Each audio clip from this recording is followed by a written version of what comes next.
Здравствуйте, дорогие друзья! Хочу показать вам сегодня одну, я думаю, печку, которая была сложена где-то порядка 20 лет назад, 19-20 лет. Возможно, появится даже целый цикл этих передач про старые наши печи. То есть, по целому ряду причин наш очередной заказ пока откладывается. И зачем время терять, правда? То есть сейчас самое время вот эти печки старые показать. Что там так, что не так. Это же тоже интересно, я считаю, да? Что не так было сделано около 20 лет назад. С тем моим опытом. Вот. То есть сейчас у нас конец февраля, 28 или 29? 28 февраля. То есть время терять не будем. Потратим его вот на разбор наших старых печей. Сегодня старая будет печка, русская печка. Возможно, еще одну снимем. Посмотрим, как нас заказчики будут пускать, не будут. То есть бывает такое, что не пускают, да, сложил печку и все, а в дом больше не войти. Почему, правда? То есть печку же надо обслуживать, смотреть, все ли там, техническое ее состояние, там, засоренность дымоходов. В общем, сейчас нам добро дали точно на одну печку, а дальше посмотрим. Итак, друзья, вот этой печке, спорной, то ли 19, то ли 20 лет. Не так это важно. Значит, чем эта печка знаменательна прямо вот несколькими такими своими аспектами. Во-первых, в этой печке я воплотил свои на тот момент такие задумки, которых я раньше не видел. Во-вторых, мне тут пришлось впервые столкнуться с материалом, как он называется, этот цемент-то. Да. В этой печке мне впервые пришлось столкнуться с огнеупорным глиноземистым цементом. То есть вот эта вот шамотная стена, шамотный кирпич, он сложен на глиноземистый цемент. В-третьих, только-только появился вот этот, как он, кирпич-то этот? Да, костромской кирпич, он только появился и классифицировался как печной полнотелый. То есть, было непонятно, как он себя поведет. Вот. И сразу, естественно, конечно, хороший кирпич обрабатывался достаточно легко. И вот пошли из него печи. Это потом уже выяснилось, что, скажем, где температура, его нежелательно ставить. А тогда еще было неизвестно, он только пошел. Вот. И печка это еще, конечно, сейчас мы посмотрим лежанку, то есть декоративные элементы, которые здесь использованы. Дверка это духовка, они сейчас такие продаются, духовки.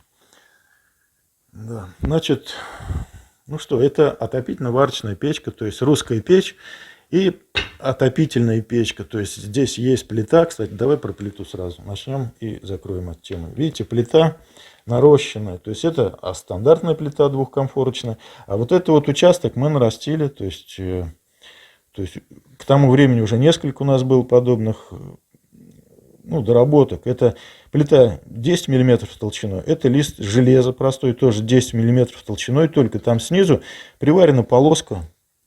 Притвор такой, как притворная планка. Потому что у этой плиты снизу, там, бортик где-то 30 миллиметров. И вот там снизу к этой плите приварена полосочка. То есть, если сверху смотреть, огня не будет видно, одним словом. Такой добор можно сделать любой длины вообще. И в отличие от чугунной плиты, эту железяку ее вообще не ведет. То есть ничего с ней. И она гладкая. Чугун-то такой шероховатый, а железная плита вот эта, она прям гладкая. По ходу мы будем сейчас вокруг этой печки ходить и будем показывать. Во-первых, подкоптилась, да, если печки округлим, да, до 20 лет немножко подкопчение есть. Но за 20 лет это, я считаю, кто-то умудряется за один день. Да, незначительно. То есть это неотъемлемая часть печки. Если подкопчения нет, я бы так сказал, значит печкой просто не пользуются. Итак, здесь есть определенные разрушения. То есть печку используют хозяева, даже и духовку используют, и печку. И, ну, больше всего, конечно, русскую печку. То есть временные температурные разрушения, да. Я буду рукой показывать. Значит, вот здесь у нас трещина прошла. Хоть это, напомню, огнеупорный глиноземистый цемент. То есть он... Все хочет добавлять там известь, цемент добавлять, еще. Ну да, кто-то химичит там с раствором, чтобы это, ну, в общем, чтобы прочнее было. Вот, пожалуйста, цемент глиноземистый, очень качественный цемент. И добавлялся в этот цемент, ну, какая-то фракция, там, достаточно крупная шамотная крошка, ну, в виде наполнителя. Вот смотрите, трещина, вот она у нас прошла над дверкой, ну, как обычно бывает в таких подобных местах. Вот этот кирпич у нас треснул, и над духовкой. Видно, да, то есть духовка тоже расширяется, хотя там есть, не помню уже сейчас даже, асбест или там этого... картона, этого базальтового еще не было, скорее всего, там асбест. Все равно трещина есть. Вот. Ну, то есть, это, я считаю, ну, такая вот неизбежная такая вот картина у печей, которыми пользуются. Так, дальше. Вот у нас достаточно большая арка. Перекрытие арочное. Вот небольшая трещина. Почему эта трещина такая вот может появиться в таких местах? Потому что вот эту печку отопительную, ну, достаточно люди могли перетопить когда-то один раз, да? То есть происходит расширение вот в этом месте, естественно, и здесь расширяется. И арочка, естественно, у нас может немножко просесть. Да, я здесь приезжал один раз ремонт. Видно, да, вот здесь вот видно, заменил вот этот клин один. То есть, поскольку этот кирпич достаточно, ну, какой, температуру не держит, в общем. Да, костромской кирпич, а вот один кирпич, он шамотный здесь. Он просто половина его высыпалась, вот так вот он лопнул и вылетел просто. Вот. И пришлось его менять. Вот такой здесь был ремонт, один раз. Ну, стоит самоварник. Кстати сказать, вот познакомившись с хозяином этого дома, я как раз и столкнулся первый раз вот с такой вот, как она называется-то? Устройство, фурнитура. Фурнитуру, да, с такой вот печной фурнитурой старинной. Как вот, ну, можно называть душник, мне больше нравится самоварник. То есть хозяин этого дома был коллекционером всевозможных старинных вещей. И вот от него это вот, в общем-то, пошло. Я познакомился и стал по возможности приобретать и устанавливать такие вещи. То есть в доме можно поставить полноценный угольный самовар старинный через этот вот приборчик. Так, ну дизайн. Дизайн у нас на лицевой стороне, ну вот, как он называется, этот элемент, я уже что-то не помню. Аграф, да, вот сделали такой аграф и полочка. Полочка, ну такая для спичек, в общем-то, вот какие-то тут вещи, подсвечник, ступка стоит. Это задвижка от русской печки, то есть русская печка, задвижка. У нас есть там еще одна задвижка на первом этаже. Вдоль печки у нас идет такой вот декоративный поясочек. Сейчас пойдем на другую сторону. Ну вот такой, кстати сказать, уголочек. Я считаю, он тут, конечно, очень хорошо. Ну, хоть он немножко не вписывается в эту тему, но для крепости конструкции он... И когда печку постоянно используют, вот видите, выступающая же часть, да, у нас карнизик такой здесь появился, уголок, ну, пусть он и не вписывается, как бы, не в тему, но он здесь, в общем, играет свою роль защитную. Потому что я раньше, как видите, да, никакие фаски не делал. Это такая вот печка, ну, я повторяюсь, да, вот только здесь вот углы. Почему я здесь стал углы вот эти скашивать? Да потому что вот, ну, видно, да, удариться легко. Поэтому я вот обезопасил. Ну, естественно, там пошли у нас эти скошенные углы. Конечно, сейчас бы я вот этот угол тоже срезал, да. Здесь бы уголков этих насрезал. Но, тем не менее, такая вот печка. Так, зайдем с этой стороны. тоже. Если раньше, ну, представьте, 20 лет назад, обычно печки, ну, были такие более утилитарные, более простые. То есть здесь первая печка, в которой у нас появился вот такой декоративный элемент, как такая вот арка. Через арку, видите, у нас проходит, то есть поясок-то у нас это вот, ну, продолжение лежанки на русской печке. Поясочек у нас проходит, то есть, ну, как бы арка вписана в этот пояс, или пояс вписан в эту арку. Ну, в общем, вот такой элемент у нас был первый раз. Ну, я тогда, кстати сказать, один работал. Так, две прочистные дверки, и это задвижка прямого хода. Так, про конструкцию задвижек попозже мы остановимся. Сейчас мы обойдем и посмотрим печку просто со всех сторон. Так, душники, видите, то есть достаточно необычные. Больше мне такие нигде не попадались. То есть это, ну, латунные, в общем-то. Открывается. Покрытые никелем, но украшенные такой вот, как это не резьба и не инкрустация, как гравировка, да. Такие очень интересные.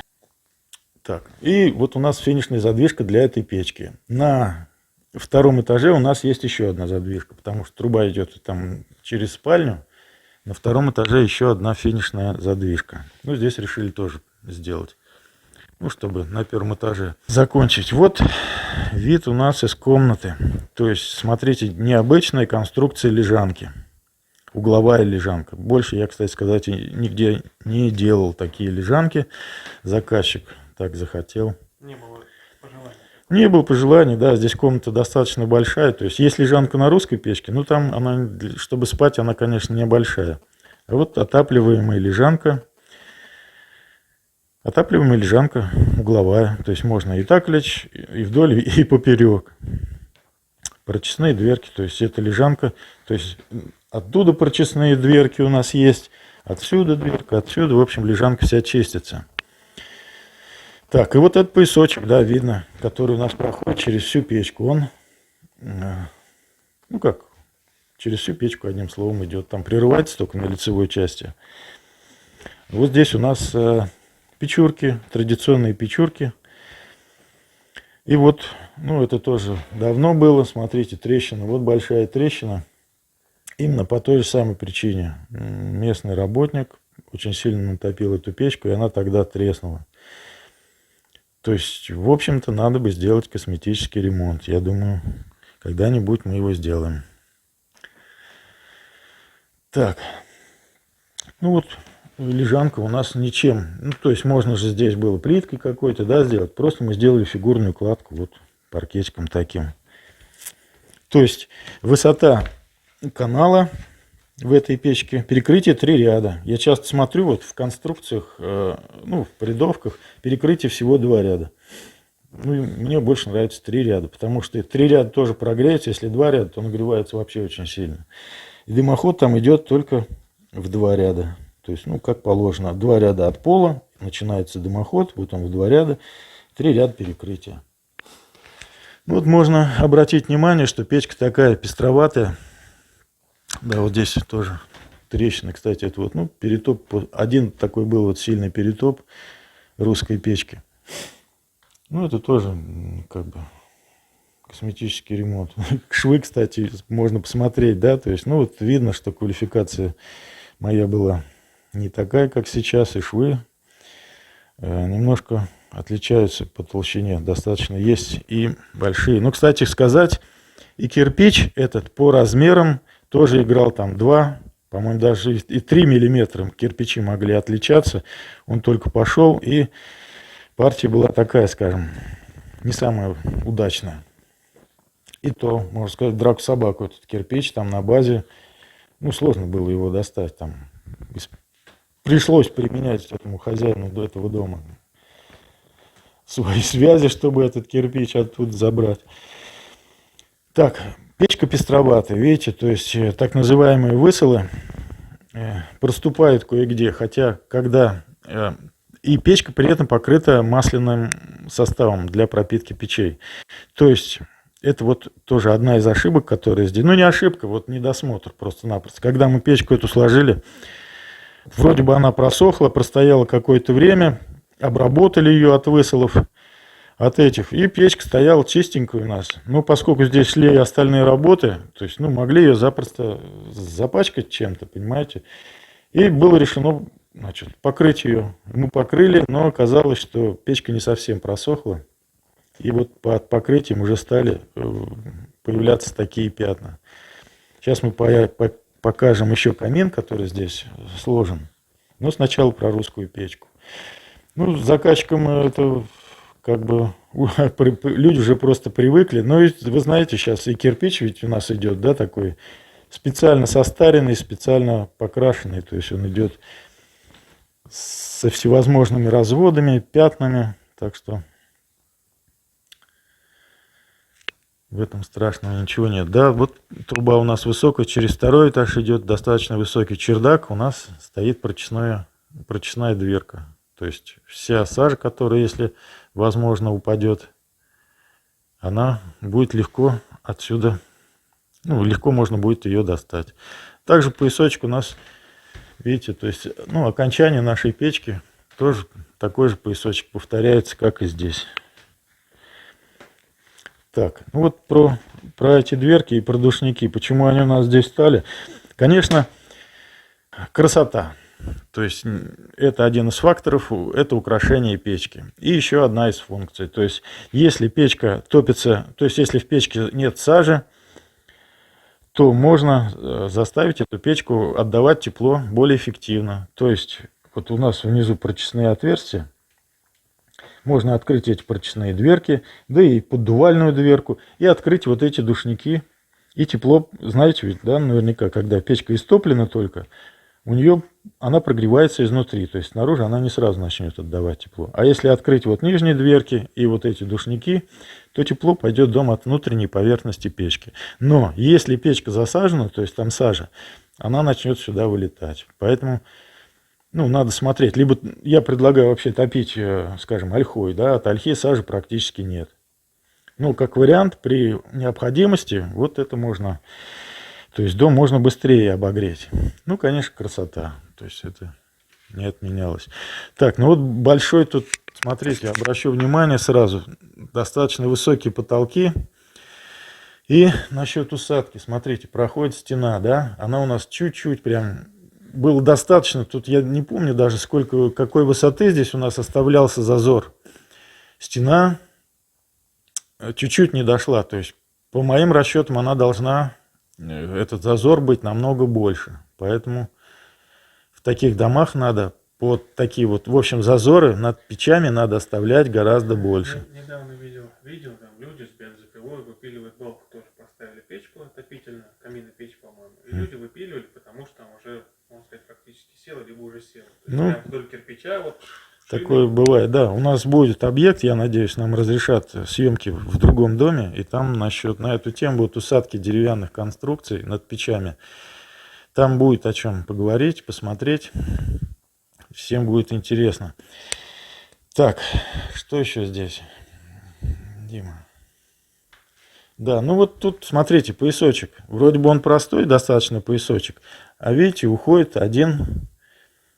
Ну, как бы тоже в этом своя красота. Если здесь вот он сложен, как бы, без перехода в этот, ну, тоже можно было измудриться. А здесь вот они так сложены. То есть это определенная тоже трудность. То есть этот клинышек, он меньше, чем вот этот больше. Тем более первый раз у меня такая вот была цель сложить такую красивую необычную печь. Так, по конструкции печки. Как она у нас отапливается. Ну, естественно, русская печка, да, то есть открываем вот эту задвижку и вот там под потолком задвижку. И у нас русская печка топится. Самоварник работает, если эта задвижка закрыта, только открыть надо ту задвижку и, естественно, задвижку там на втором этаже. Ну, то есть он ни к чему не привязан. Дальше. У нас можно истопить вот эту печку варочную, то есть можно духовку, можно на плите что-то готовить. И у нас, смотрите, идет, естественно, огонь, дым через духовку, уходит под духовку, как ну, в классических печках-шведках. И уходит туда, под русскую печку. Уходит туда и поворачивает сюда. То есть он приходит, канал у нас дымоход вот сюда. И вот эту задвижку открываем, и это дымоход у нас вперед. Ну, то есть вверх. Это у нас летнее, можно сказать, такое сечение, то есть по короткому пути. И второе сечение у нас большое. Вот на этом я бы хотел заострить внимание. Естественно, из стопки под духовку и большой круг, так называемый, который отапливает лежанку и отопительный щиток. Естественно, из стопки под духовку ныряет, уходит туда, ну, под русскую печку. Идем сюда. Значит, канал приходит вот сюда. И вот здесь стоит задвижка. То есть эту задвижку, она вообще ни к чему, как я так понял.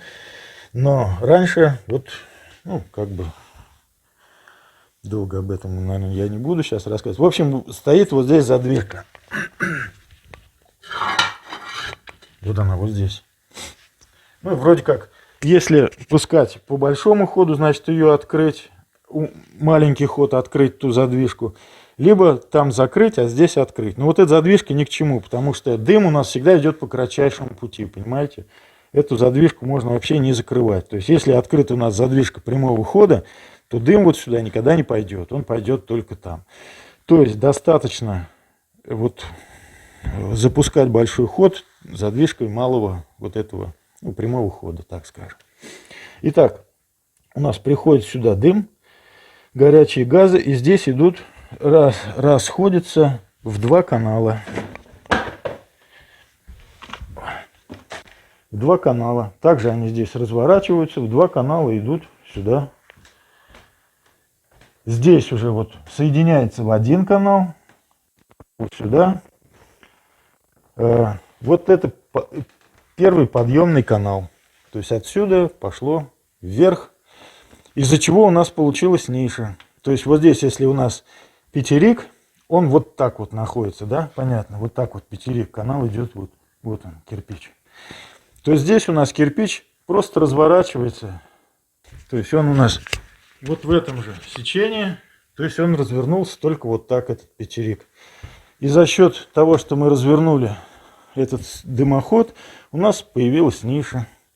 То есть подъем, здесь вот у нас опускается канал, и над этой задвижкой он уходит вверх. И все, пошел в трубу. Значит, какой тут нюанс? Очень большая протяженность каналов у нас, дымоходов получается. То есть, как я часто говорю, оптимальная протяженность дымоходов в печке это где-то 5-6 метров. Тогда на выходе, ну, еще не считая дымохода, конечно, дымоход у нас желательно, чтобы был где-то тоже метров 5. Если у нас протяженность дымоходов 5-6 метров, то на выходе у нас температура будет больше 100 градусов. То есть, ну, то, что надо. А здесь протяженность дымоходов намного больше. Во-первых, тут как бы раздвоение у нас каналов идет, да, сколько у нас здесь тепла останется. И еще здесь вот 3 канала. Это я к чему? К тому, что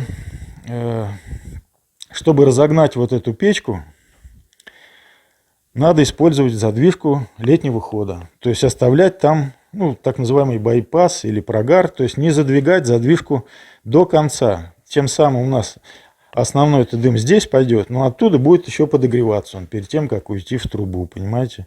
То есть это вот специфика именно этой печки. Ну, это и, можно сказать, моя неопытность. В последующих таких было еще несколько печек у меня с лежанками, с низкими. Я просто делал канал чисто на лежанку и чисто на отопительный щиток, понимаете? То есть можно было отопительный щиток протопить, а лежанка оставалась холодной. Либо наоборот, отапливалась лежанка, а щиток оставался холодным. Ну, то есть протяженность дымоходов была такая, какая надо. Ну, здесь вот это первый такой мой опыт. Вот, ну, естественно, делюсь с вами. Надо успеть передать как можно больше опыта, я так считаю.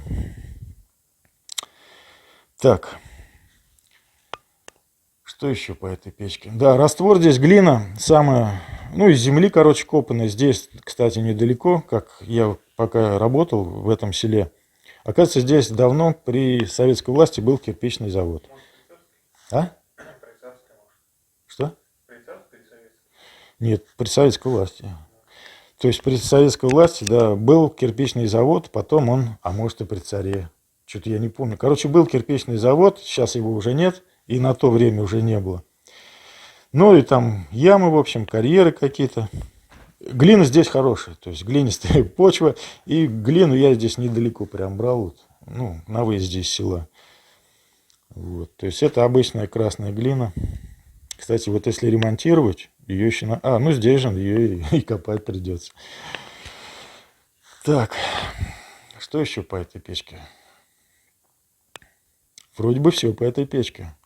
А, ну вот то, что я сказал, что этот кирпич, он хоть вроде бы такой красивый, и для обработки он очень хороший, то есть он не твердый, такой податливый очень.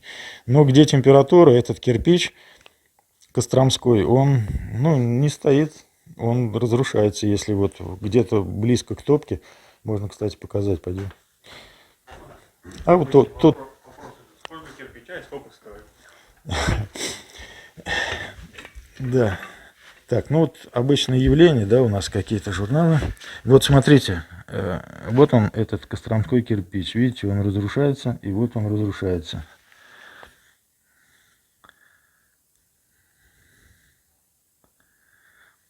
Шамотный стоит, а этот... А, вон вверху даже, покажи. Верхний кирпич, у этого видно трещину, да? Ну вот граница копченого и выгоревшего. Это вот проходит трещина. Вот, то есть в топке костромской кирпич стоит плохо. Но тогда я этого не знал. Да, мало какой сейчас кирпич в топке будет стоять. Ну, красный вот, обычно дешевый кирпич у нас в деревне, он стоит, ну, тоже выгорает, но он сколько, уже больше, около 30 лет, да. Он выгорает, конечно, но вот этот кирпич, он, в общем, слабее, чем обычный, самый дешевый даже чувашский кирпич. Так, ну, тем не менее он стоит, да, еще простоит сколько, есть трещина, страшного ничего нет, то есть это не критичное такое состояние. Так, ну вот, наверное, по этой печке все, да. Какие-то вопросы, если у вас будут, пожалуйста, как обычно, если будем успевать, будем отвечать. Так, ну высота, вот я 1,80 м, да, то есть где-то, пускай 2, ну, где-то 2,30, да, 2,35 высота этой печки.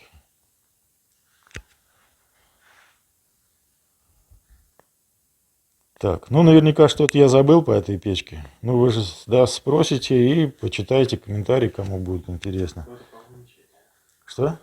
Ну да, естественно, без этого не обходится. Кто-то начинает умничать. Да так, не сяк.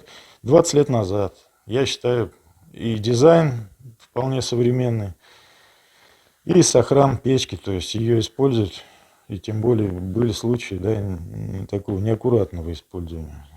Если бы не было вот того перетопа один раз, то и, ну, трещин были бы гораздо меньше. Но без них никуда.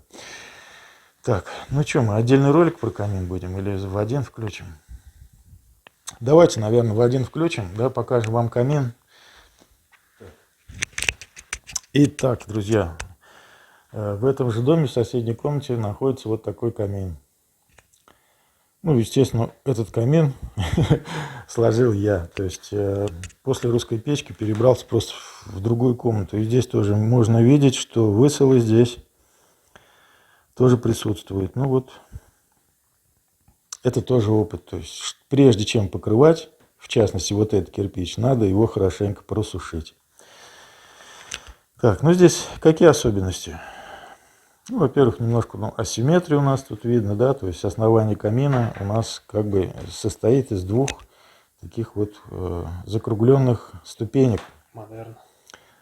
Да, немножко, ну, не знаю, от модерна тут или что. В общем, два закругленных таких две ступеньки, которые немножко вот сюда выдают. То есть кирпич резался, ставился на ребро и на клин. Вот. Топки тогда, если я ничего не путаю, давно это было. Только-только начинались, только-только пошли. Ничего было неизвестно про как их монтировать. Никаких не было инструкций. Вот, и я вот сразу расскажу, что над этой топкой, она, так как бы вверх уходит, да, там ребристая такая конструкция. И диаметр, по-моему, 200. И мы на нее насадили обычную трубу, водопроводную, толстостенную. Она где-то у нас идет, вот, наверное, до сюда. Обычная толстостенная черная труба, то есть железная. И уже к ней подошла кирпичная кладка. Вот. Конечно, надо бы сделать, да, чтобы там охлаждение в этой топке были. Как мы сейчас делаем, если делаем эти конвекционные отверстия, решеточки, чтобы там охлаждение было, чтобы тепло в дом пошло. Тогда не было просто этой информации. И вот так было сделано. Но здесь было сделано. Вот этот уголок после меня уже кто-то поставил. То есть я здесь оставлял зазор. Здесь по бокам, надо сказать, зазорчики есть. То есть, конечно, я так считаю, что маловато здесь вот эти вентиляционные отверстия для охлаждения. То есть, запросто можно топку эту перегреть. Чугуняка при большом нагреве она тоже может треснуть. Вот. Здесь вот видите, какие элементы. То есть стали у нас две колонны по бокам. Так, никому ничего это не напоминает, вот эти вот элементы. Это для подоконников, что ли, керамические изделия, которые для отливов, вот для подоконников используются. То есть когда-то я вот так придумал, то есть я их на цементный раствор собирал проволокой, стягивал, там же внутри они пустотелые, то есть стягивал проволокой и на цементный раствор все это. То есть вот несколько чашек я сделал вверх и вниз. Вот появились такие две колонны. И вот полочка такая вот образовалась, да, то есть как бы колонны, переходящие вот в такую полку. На мой взгляд, получилось удачно. Мне лично нравится. Так, какие ваше мнение какое будет? Тоже интересно узнать. Да, вверху, видите, тоже чем украсить. Во-первых, расширение наверху, то есть окончание камин, да, такое логичное. И поясочек у нас такой прерывающийся тоже посередине. Можно было сюда, конечно, что-то тоже разместить, такое, или зеркало, или, может, картину, панно какое-то. Вот, видите, здесь достаточно такая тоже интересная чугунная картина. Так, вот на сову хочу обратить внимание. Чугунная сова, когда в топке горит огонь, у нее глаза очень интересно светятся. Стеклянные глаза. Стеклянные глаза, да. Так. Здесь вот тоже такой вот прием, который раньше я не использовал. То есть скошенные углы. Станка раньше не было, по-моему, и болгарка только-только появилась. То есть как раз вот резали под 45 градусов. Да, про русскую печку я не сказал, вспомнил. То есть что вот первый раз у этой печки было применено армирование вот именно на гвозди, да, которые мы сейчас до сих пор делаем. То есть сверлится отверстие и проволока внутри проходит. В общем, гвозди. Мы про это рассказывали в ролике про армирование. Там можно посмотреть, кому интересно. Кстати сказать, вот у камина вообще я трещин не наблюдаю. Никаких. Естественно, обложена шамотным кирпичом, топка сама обложена. Вот есть маленькая. Маленькая есть. Да. Вот это уже ближе к правде. И вон она дальше. Тут она вообще почти незаметна, ладно? Да. Так, вот. То есть очень приятно, конечно, что такие заказчики были, да, и так давно, которые согласились на, ну, можно сказать, тоже эксперимент ведь был, да. Что-то мне тут придумать такое необычное. То есть вот такого дизайна я лично нигде не видел. Так, ну вот, в общем-то, достаточно короткий, ну, я считаю, достаточно полный обзор наших русской печки и камина в этом доме. Если есть вопросы, задавайте. Комментарии, поддержка от вас, естественно, всевозможное приветствуется. И наше вот это вот, я надеюсь, продолжится. То есть есть еще ряд печей, которые можно рассказать вам, показать. Рассказать, опять же, про какие-то недостатки. Это у нас, я думаю, тем более, если вам будет интересна эта тема, да. Пишите сразу, интересно или нет. Да, интересна ли вам эта тема? В общем-то, это достаточно... Да, если вам эта тема интересна, пожалуйста, пишите, оставляйте свои отзывы. То есть, а вдруг мне интересно, да, смотреть на старье 20 лет назад. Ну, мне кажется, нормальным людям это должно быть интересно. Поэтому пишите. Предоставилась возможность нам снять тоже один из самых первых вариантов, ну, можно так назвать, да, тоже комплекса определенного. То есть небольшой, кстати сказать, наверняка многим он понравится своими габаритами. Хотя вот эта беседка, ну, достаточно, ну, не маленькая, я бы сказал, но вот стоит такой. То есть это, конечно, по задумке камин. Ну, дверки можно убрать. Можно оставить. Ну, естественно, можно там полноценно при установке, ну, как это назовем, дополнительного оборудования. То есть кто-то, да, либо рамочку, либо таганок, так скажем. Ну, в общем, конструкция, на которой можно жарить шашлык. То есть здесь полноценная такая вот, ну, мангал, можно сказать. Ну, в основном его используют как камин. Да, вот здесь видно. Опять же, тоже около 20 лет всей этой конструкции. И эту печку, покажи вон там заднюю стенку. То есть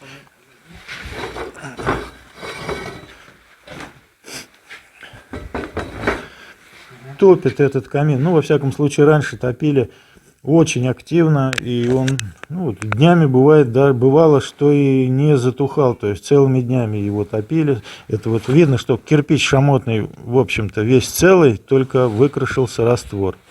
И здесь такой момент, как перевязка шамотного кирпича с красным. Костромской красный кирпич и шамотный кирпич идет в перевязку. Смотрите. И именно из-за этого соединения нет никаких деформаций, никаких разрушений. Так, ну вот передняя часть, вот у нас вот это, смотрите. Вот здесь, естественно, нагрев очень сильный, и здесь у нас есть как бы трещина и небольшое смещение кирпича. Так, закрываем. Какие у нас снаружи произошли деформации? Ну вот тоже здесь трещина.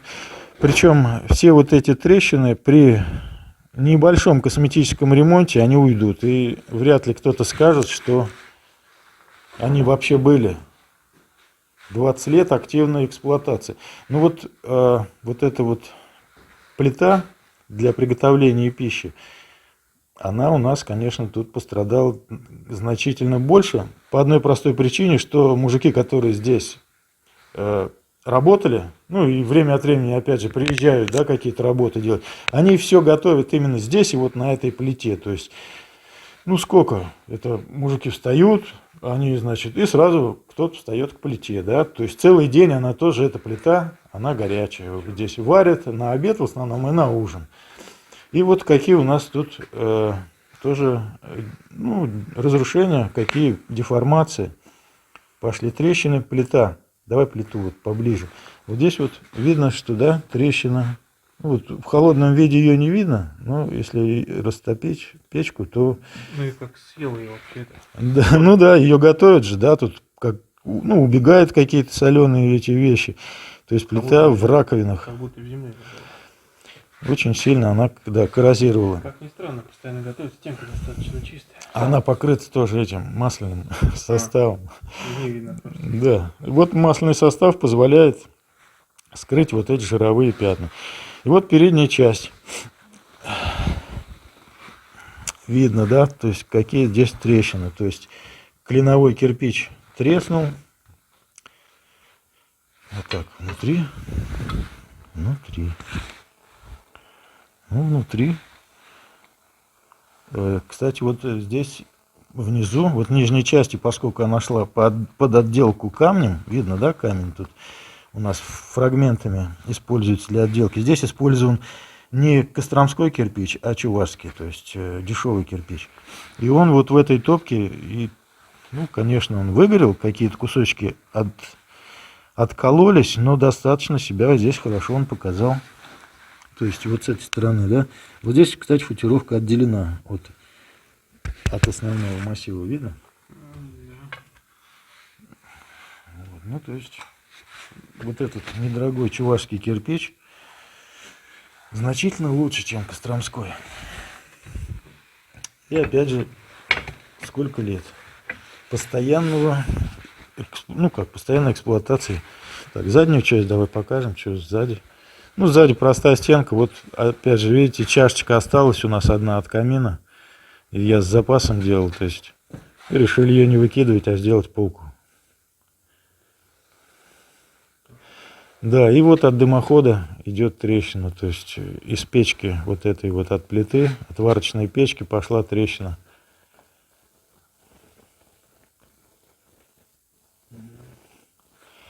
Ну, то есть аварийного, страшного вообще ничего нет. То есть делать косметический ремонт и все. И печка-то, можно сказать, ну, как новая она уже не будет, но то, что она достойно себя показала, 20 лет это срок, ведь согласитесь. Ну, также самоварничек, да, здесь такой большой. Большие самоварники, они не так часто в таком вот хорошем сохране попадаются. Так, ну все, значит, у нас на этом участке, пожалуй, все. Конечно, есть еще печка в домике сторожа, ну, я думаю, мы туда не пойдем. Там, ну, простая печь. Итак, надеюсь, вам было интересно. Задавайте свои вопросы, по возможности будем отвечать. Поддерживайте канал всеми доступными вам средствами, потому что если вы поддерживаете, значит, у нас есть интерес продолжать наши съемки. Если никакой поддержки нет, и как бы посмотрели и забыли, ну, конечно, нам неинтересно тоже этим делом заниматься. На этом все. Благодарю всех за внимание. Будьте здоровы. До новых встреч.